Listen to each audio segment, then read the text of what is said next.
ભરૂચ જિલ્લામાં એક 13 વર્ષ અને 9 મહિનાની સગીરાના અપહરણની ગંભીર ઘટના બાદ પોલીસે યોગ્ય કાર્યવાહી ન કરી હોવાના આક્ષેપ સાથે પરિવારે જિલ્લા પોલીસ વડા અક્ષયરાજ મકવાણા સમક્ષ લેખિતમાં રજૂઆત કરી છે। પરિવારનો દાવો છે કે પોલીસે માત્ર અપહરણની કલમ હેઠળ ગુનો દાખલ કર્યો છે, જ્યારે આ કેસમાં પોક્સો એક્ટની કલમ પણ લાગુ થવી જોઈએ। સાથે જ 5 દિવસ વીતી ગયા હોવા છતાં દીકરીનો કોઈ પત્તો નહીં લાગતા પરિવારમાં ચિંતાનો માહોલ જોવા મળ્યો છે।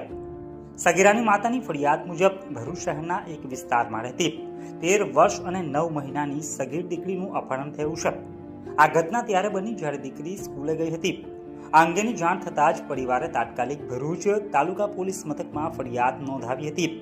પરિવારનો આક્ષેપ છે કે ભરૂચ તાલુકાના કંથારા ગામનો એક 28 વર્ષીય ઈસમ સગીરાને લગ્નની લાલચે ભગાડી ગયો છે।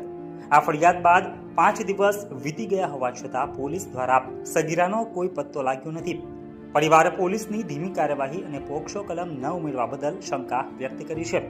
પોલીસની નિષ્ક્રિયતાથી હતાશ થયેલા પરિવારે આ મામલે આજરોજ ભરૂચના એસપીને લેખિતમાં રજૂઆત કરી છે। અરજીમાં સ્પષ્ટપણે જણાવાયું છે કે પોલીસે અમારી ફરિયાદ ઉપર માત્ર અપહરણની જ કલમ લગાડી છે, જે તદ્દન ખોટું છે। આ કેસમાં પોક્સો કાયદાની કલમો ઉમેરવી જોઈએ। પરિવારે એસપીને વિનંતી કરી છે કે તેઓ આ કેસની તપાસ વહેલી તકે પૂર્ણ કરાવે અને જો જરૂરત જણાય તો આ કેસની તપાસ એલસીબીને સોંપવામાં આવે, જેથી કરીને તેમની દીકરી ઝડપથી મળી જાય।